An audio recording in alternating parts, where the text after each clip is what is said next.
एक बार की कहानी है जब एक गांव में दो भाई रहते थे। उनके नाम अमित और सुमित थे।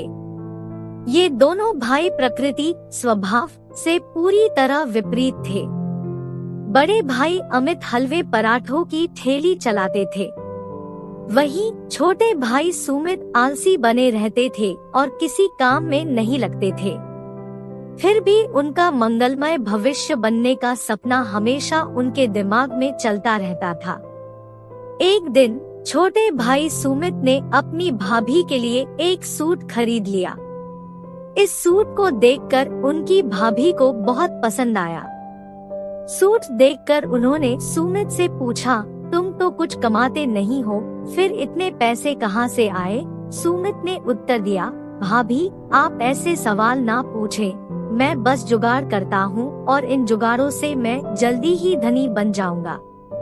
ये सुनकर बड़े भाई अमित ने कहा, तू ऐसे जुगाड़ों से धनी बन सकता है, लेकिन ऐसे पैसों से मिला धन ज्यादा समय तक नहीं बना रह सकता है। अमित ने कहा, आप मुझे ना सिखाएं, आप ईमानदारी से काम करते हो, लेकिन ईमानदारी से सिर्फ आवश्यकताएं पूरी होती हैं, धनी बनने का सपना नहीं। यह कहकर सुमित ने हमेशा अपने बड़े भाई के मुंह को बंद कर दिया। अमित बाजार में हलवे पराठे की ठेली चलाते थे। अमित के बने हुए हलवे की उच्च गुणवत्ता के कारण ग्राहक हमेशा उनकी ठेली पर आते रहते थे।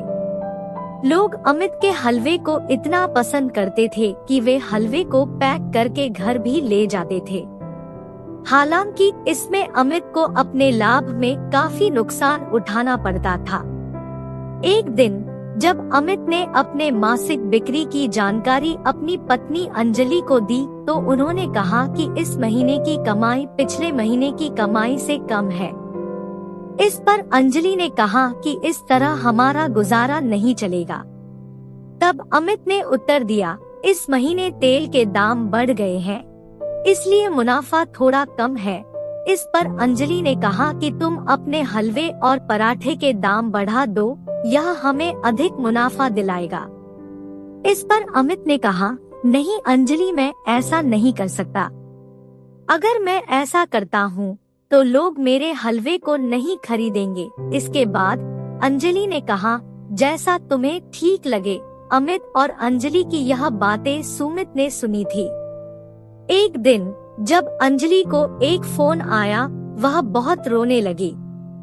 जब अमित ने देखा कि अंजलि रो रही है तो वह पूछता है कि क्या हुआ है, अंजलि क्यों रो रही हो?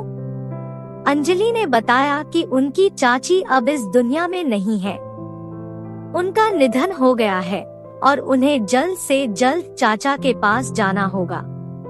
इस पर अमित ने कहा, रो मत अंजलि, मैं भी तुम्हारे साथ चाचा के पास जाऊंगा। इसके बाद अमित सुमित से कहता है कि जब तक वह वापस नहीं आते तब तक वह हलवे पराठे की ठेली बेचते रहें और याद रखना कि मेरे ग्राहकों को कोई परेशानी नहीं होनी चाहिए।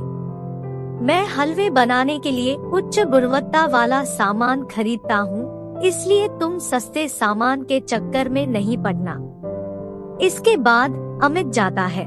सुमित ने हलवे पराठे की ठेली बेचना शुरू कर दिया। ग्राहक आकर आराम से हलवे पराठे खा रहे थे। सुमित देखता है कि पराठा बनाने के लिए तेल खत्म हो गया है। सुमित सोचता है कि अगली सुबह वह दुकान से सारा सामान खरीदेगा। अगली सुबह जब सुमित दुकान जाता है तो वह सस्ते तेल को चुनकर खरीद लेता है, क्योंकि उसको लगता है कि यह तेल उसके घर में उपयोग में आएगा। रोज की तरह लोग हलवे पराठे खाने के लिए उनकी ठेली पर आते हैं।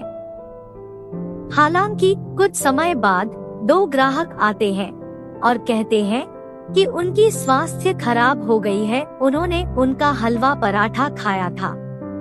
उन्होंने अमित से मिलकर पूछा कि ये कैसा हलवा पराठा बनाया था। इसे सुनकर सुमित को डर लगता है, क्योंकि वह कुछ दिनों से सस्ते और गलत तेल में बनाया हुआ हलवा पराठा बेच रहा था। जब अमित को यह बात पता चलती है तो वह घर आते हैं और सुमित से पूछते हैं कि तुमने ऐसा क्यों किया। सुमित बताता है कि वह सस्ते तेल के साथ हलवे पराठे बनाने लगा था ताकि उसकी कमाई बढ़ सके।